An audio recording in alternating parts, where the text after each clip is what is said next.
From opulent palaces to remote and isolated communities, history is rife with tales of families who paid a steep price for isolation and a desire to maintain their bloodline. The result? A myriad of haunting health issues and deformities passed down from generation to generation. Join me as we explore the captivating yet tragic stories of the 20 most inbred families, where genetic destiny and the pursuit of a pure bloodline went too far, protecting what they believed to be pure.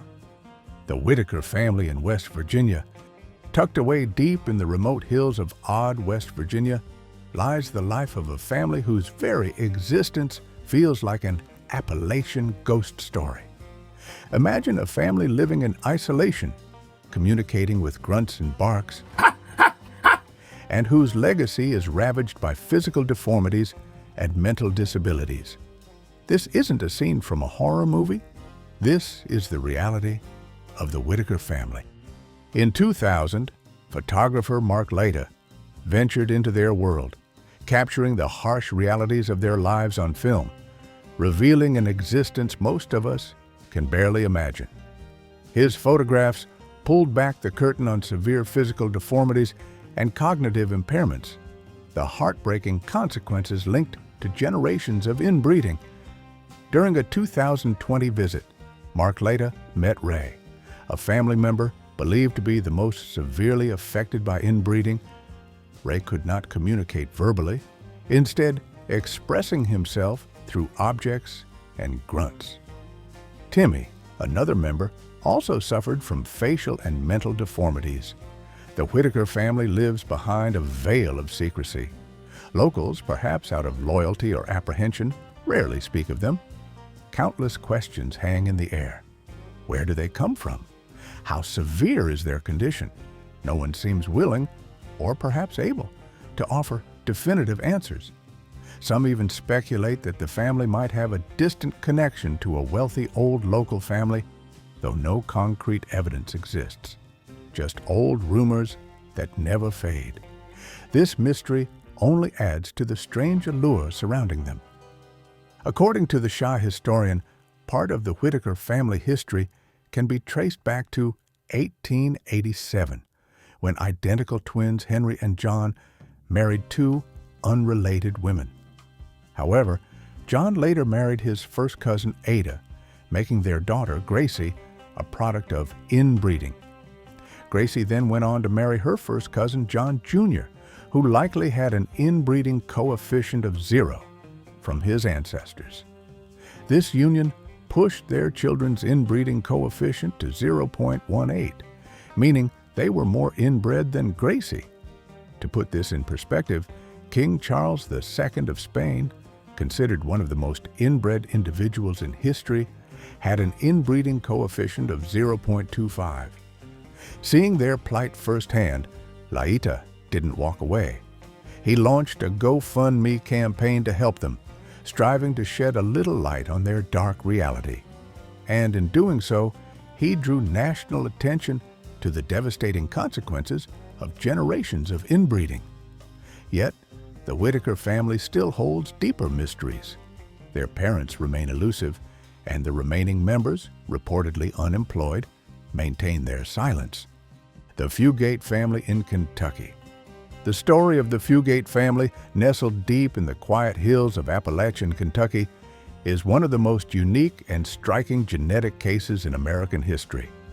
Can you imagine a family whose skin was so profoundly blue that it became their defining characteristic? That's not legend, it's a surprising biological reality.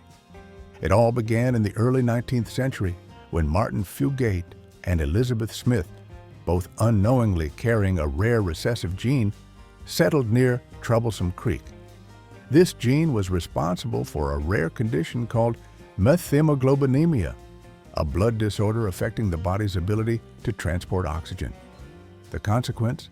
A distinct blue tint to the skin, especially on the lips, hands, and face.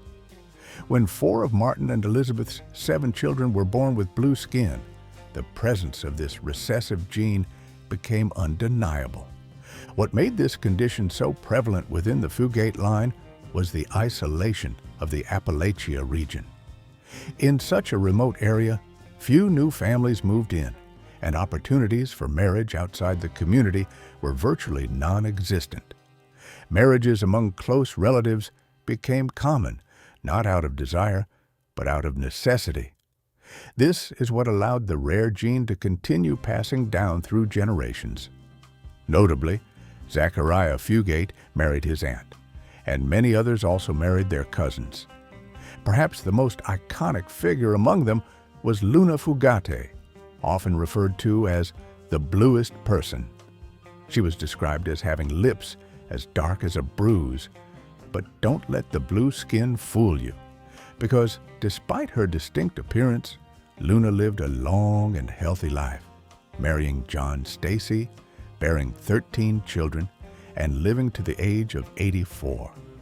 Her children also inherited the characteristic blue skin, but most were reportedly healthy and resilient, suggesting the condition did not impact their physical health. A poignant and thought-provoking moment came from a question once posed to a Fugate family member. "If you could go back to the way you were, would you?" The heartfelt reply was, "I'm really not sure." The Colt family in Australia. The story of the Colt family is one of the most shocking and eye-opening cases in Australia's modern history.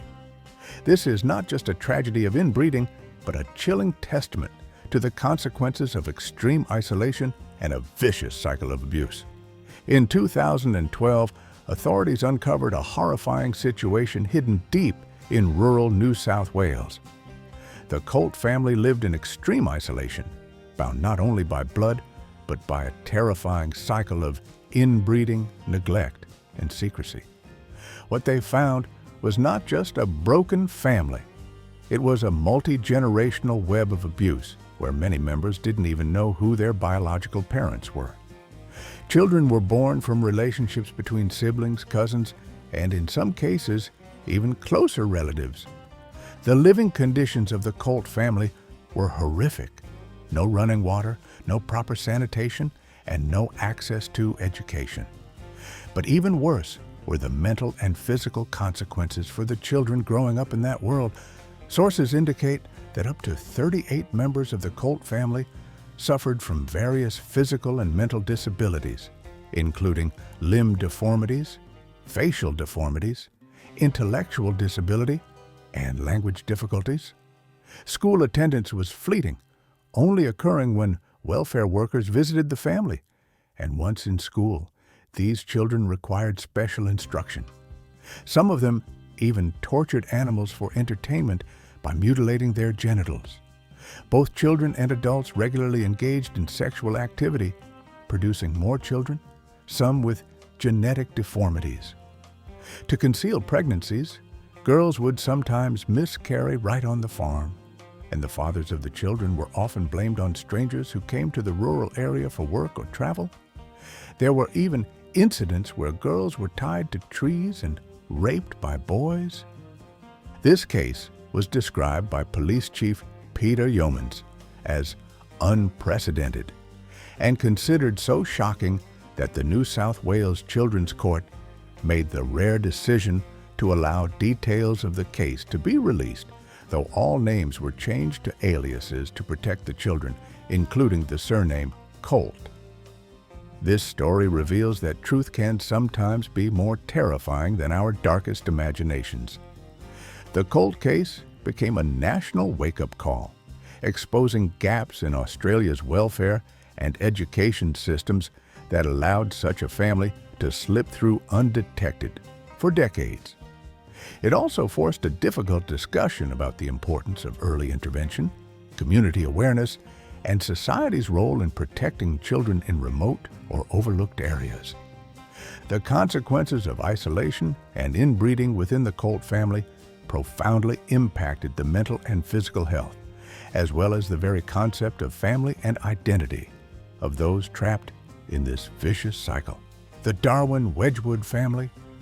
Charles Darwin, the renowned scientist, father of evolutionary theory, and one of the keenest minds of the 19th century, was also a member of a family whose private choices reveal a more troubling story. Darwin married his first cousin, Emma Wedgwood, continuing a practice all too common among wealthy, socially prominent families of the era. At the time, marriages between cousins were not considered strange or taboo. Among the upper classes, this was often encouraged. Families believed they were safeguarding their most valuable traits: intelligence, creativity, social status, by keeping them within the bloodline. For them, it was a way to maintain and even elevate their superior lineage. But for the Darwin-Wedgwood family, that strategy came with heartbreaking consequences. Charles and Emma had 10 children, but 3 of them died in infancy. While not all causes are fully documented, experts believe that their children's fragile health and susceptibility to illness may have been exacerbated by the genetic similarities between Charles and Emma.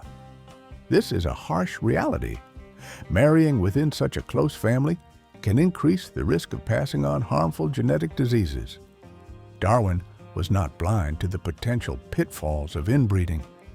He wondered if his close blood relationship with Emma had adversely affected their children's health.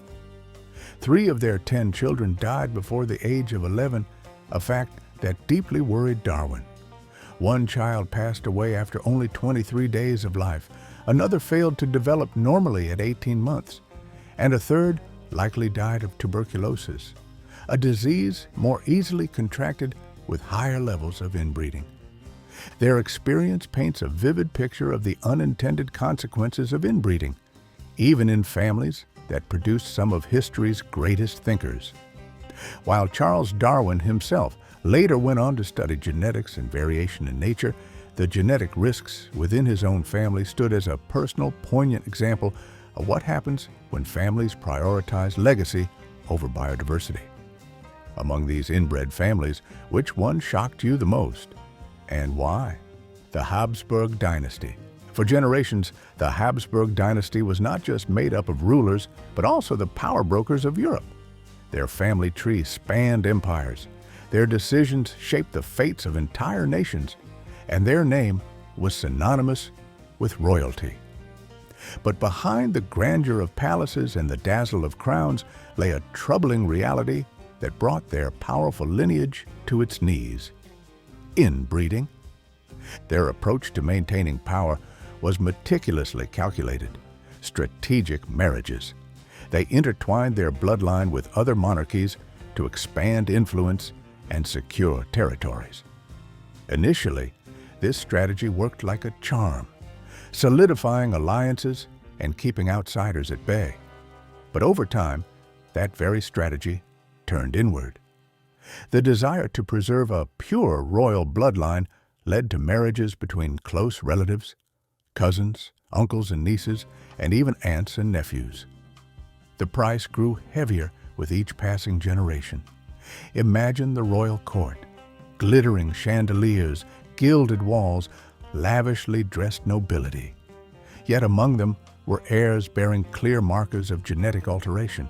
Nothing was more infamous than the so-called Habsburg jaw, a severely protruding lower jaw that made it difficult for sufferers to chew properly or speak clearly. And that was just one of many signs of a bloodline fracturing under the weight of its own traditions. By the late 1500s, especially within the Spanish Habsburg branch, the damage was undeniable. The line was plagued by illness, both physical and mental. Infant mortality rates skyrocketed, reaching a horrifying 50% among the Spanish Habsburgs, a rate far higher than the average for the period. Many frail and sickly infants did not survive childhood. Others grew up weak or intellectually disabled, never fit to rule. Yet the inbreeding continued, driven by a fear of losing power to outsiders. The heartbreaking final chapter arrived in 1700 with the death of King Charles II of Spain. He was the last monarch of the Spanish Habsburg line and a living symbol of all that had gone wrong.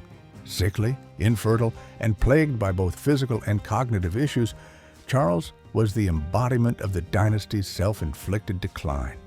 He could not produce an heir, and with his passing, The once mighty Spanish Habsburg branch faded into oblivion. Their downfall was not due to war or political rebellion. It came from within, a dynasty ruined by its own quest for control and misguided purity. The Pitcairn Islanders and a horrifying secret. Our next story takes you to a place that is real, yet more haunting than any fictional tale. Imagine a group of people, descendants of the HMS Bounty mutineers and Tahitian women, isolated on a remote island for over 2 centuries, where they could only marry each other. This is their story of irony and tragedy. It all began with a mutiny in 1789 aboard HMS Bounty. The mutineers, desperate to escape the harsh rule of the British Navy, turned against their commander and vanished into the vast Pacific. They forged a new life on Pitcairn Island, a tiny, hidden speck of land detached from any authority. Along with several Tahitian women they had brought with them, the mutineers created a new settlement. But with no contact with the outside world, this fragile community became a distinct social experiment, shaped by profound isolation and the inevitable consequences of a shrinking gene pool. By 1817, all but one of the original mutineers were dead. John Adams, along with Ned Young before him, laid the foundations for a society built on strict religious tenets. Adams heavily relied on the Bible to govern the population on this small island. But despite this outward order, the reality was far more complex. The Pitcairn population grew steadily over the years, peaking at around 200 people by 1936. But over time, a disturbing phenomenon began to emerge. Within this closed society, where families were tightly intertwined and external norms had long vanished, sexual abuse, particularly involving minors, became normalized. Passed down silently from generation to generation, it became a hidden part of island life. The world would remain oblivious to this horrific truth until the early 2000s. That's when New Zealand authorities launched an investigation, uncovering decades of abuse. The findings were horrifying. 1/3 of the island's men were convicted of sexual offenses, and some men, including prominent community leaders, were convicted of crimes against children. This small island was forced to confront the darkest parts of its legacy. Today, fewer than 50 people live on Pitcairn Island. They remain in isolation, still trying to confront a painful past that has left deep scars. Their story is not just one of abuse, but also of what happens when a community is cut off from the world, how values can erode over time, and how difficult healing can be when trauma is passed down through generations. The Bourbon Dynasty. The Bourbon Dynasty was once the formidable force behind 2 of Europe's greatest kingdoms, France and Spain, holding the continent's destiny for centuries. Like many other noble families of their time, the Bourbons believed in preserving the royal lineage at all costs. From the 1500s to the early 1900s, they arranged marriages between close relatives, cousins, uncles, nieces, and even closer relations, all with the aim of consolidating power and maintaining the illusion of divine right. But what they gained in political unity, they paid for in human frailty. The toll became impossible to ignore. Over generations, the family suffered from numerous genetic and neurological ailments, infertility, impotence, hemophilia, epilepsy, and, more disturbingly, severe mental illnesses. Some modern historians and medical researchers believe that conditions such as bipolar disorder and schizophrenia may have been rampant in the bloodline, exacerbated or even caused by inbreeding. One of the most prominent examples is Philip V of Spain, who reportedly struggled with severe psychological disorders throughout his reign. His son, Fernando VI, also exhibited similar symptoms, suggesting this was not an isolated case but part of a broader genetic issue. Conversely, King Carlos III, Felipe's son by a different mother, showed no signs of mental illness, a strong indication that mixing the gene pool may have had a protective effect. While we cannot state with absolute certainty that inbreeding was the sole cause of all these issues, the patterns are too consistent to ignore. The very marriages intended to protect the dynasty may have weakened the health and stability of its leaders, undermining their ability to rule effectively. And perhaps no quote better captures the irony of this royal paradox than the anonymous one. Now, I may have enemies, but I have the adoration of my subjects. Do you think because I am king that I am not your brother? Thank you for watching. To continue seeing more content, please comment yes to let us know you're still following. The Ptolemaic Dynasty. The Ptolemaic Dynasty is often remembered as the glorious finale of the ancient Egyptian epic, an era of towering temples, immense wealth, and legendary figures like Cleopatra. But behind all that splendor lay a practice so dangerous that it helped shatter the very dynasty it was supposed to protect: incest. It all began after the death of Alexander the Great, when one of his trusted generals, Ptolemy I Soter, ascended to power in Egypt. He established the Ptolemaic line, which ruled for nearly 300 years. To solidify the pharaohs' legitimate inheritance and to elevate their status as living gods, the Ptolemaic family adopted a strategy as ancient as Egyptian royalty itself: marrying within the family. But this wasn't about love or even tradition. It was a cold, calculated, political maneuver. Brothers married sisters, uncles married nieces. The goal was to keep the royal bloodline pure and inviolable. Over time, however, these continuous inbred marriages brought devastating consequences. Clear signs of inbreeding depression began to appear, both physically and mentally. A closer look at ancient portraits and coins from the period reveals many Ptolemaic rulers appeared unusually heavy or edematous.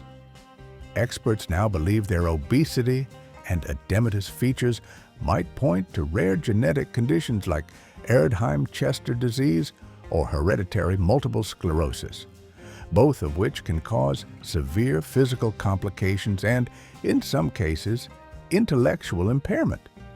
These conditions, potentially inherited through their complex family tree, could have impacted their ability to rule effectively. One of the most prominent examples is Cleopatra VII, the dynasty's last and most famous ruler. She married two of her younger brothers in keeping with family tradition, further solidifying this destructive cycle. While Cleopatra is lauded for her intelligence and political acumen, she was also a product of a gene pool that had narrowed over generations. And though she famously held her own against Roman giants like Julius Caesar and Mark Antony, the cracks within her family were already profound.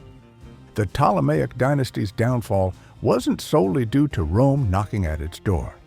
Its collapse also had to do with what was happening behind the palace walls. The Windsor family, British royal family. The British royal family, iconic, influential, and deeply intertwined with world history.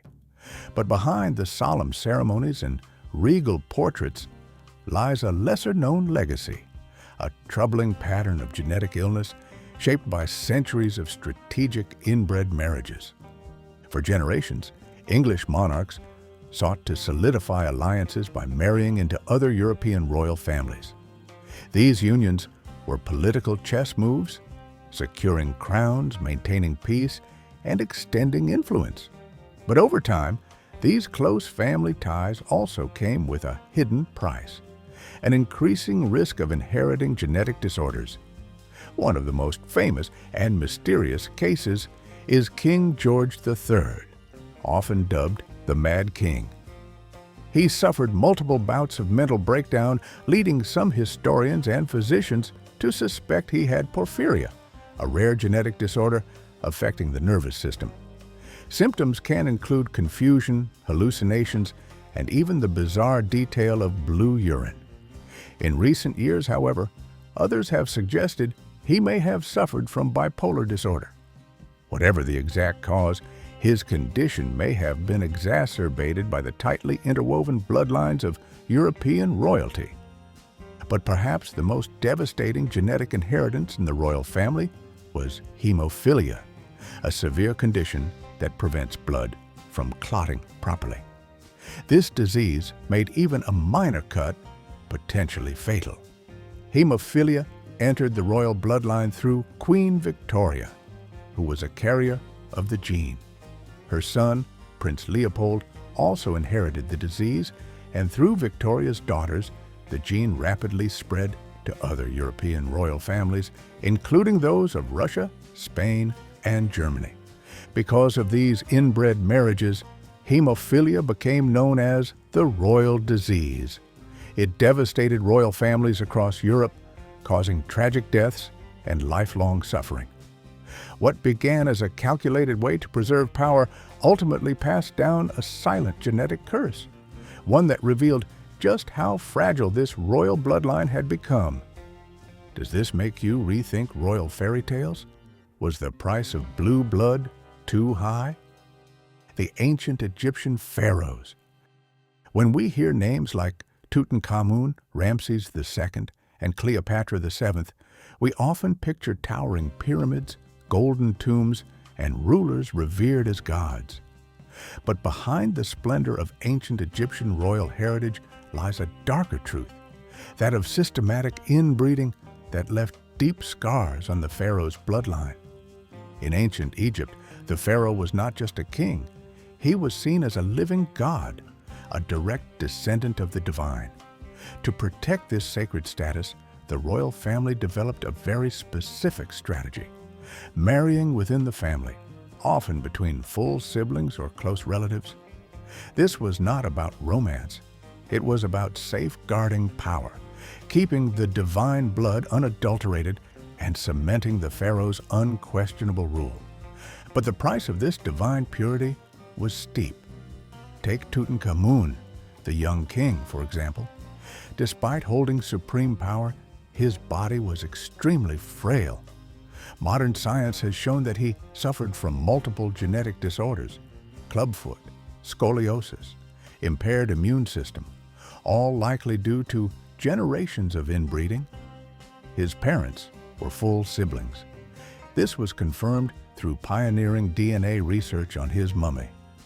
Tutankhamun's weakened body was not just a medical condition, it was the tragic consequence of a royal tradition that valued bloodline over biology.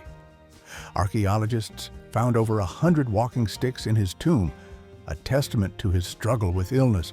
Even monumental figures like Ramses II and Cleopatra VII, though remembered for their strength and charisma, came from the same closed gene pool. While their physical or mental conditions are harder to ascertain, it's highly probable that they too bore the unseen consequences of this centuries-old practice. And this wasn't a singular decision by a few rulers. For over a millennium, marriages between full siblings and close relatives were a common and accepted practice within the Egyptian royalty. It was a deeply ingrained cultural belief that the divine lineage must remain pure, even if it resulted in physical frailty or early death. This story reveals something profound: how religion, politics, and tradition can intertwine to create a seemingly impregnable system, even when it harms its own people. In the case of ancient Egypt, the pursuit of eternal power led to generations of rulers whose very bodies bore the heavy burden of their divine claims. The global history of inbreeding. Inbred marriage, or the union of close relatives, may be shocking to many today, but throughout history, it was more common and culturally accepted than we might imagine. This wasn't solely due to ignorance or choice, but often driven by tradition, power, and a belief in maintaining a pure bloodline. In ancient civilizations, where monarchs were often considered divine, marrying within the family was not only accepted, but expected, as with Egyptian royalty. In Europe, royal dynasties like the Habsburgs also practiced centuries of strategic inbred marriages. However, inbreeding was not limited to royal courts. In many parts of the world, isolated communities, such as on Tristan da Cunha Island, also faced geographical pressures, leading to inbred marriages out of necessity rather than choice. When a population's gene pool becomes too restricted, the consequences can be profound and often tragic, both genetically and socially. The guardians of genetics, we have entered a bold new chapter in human history, the genomic era, where our understanding of genetics has advanced far beyond what was thought possible just a few decades ago. And with it, we now possess powerful tools to confront one of humanity's oldest and most persistent problems, the genetic consequences of inbreeding. With the completion of the Human Genome Project in 2003, we gained a complete map of the human genetic code, opening new possibilities for identifying genetic disorders. Today's genetic testing and counseling help individuals discover if they carry harmful recessive genes that could be passed on to their children. The Dor Yeshorim program, designed for the Ashkenazi Jewish community, has used anonymous screening to identify carrier couples before marriage, leading to a significant reduction in children born with diseases like Tay-Sachs.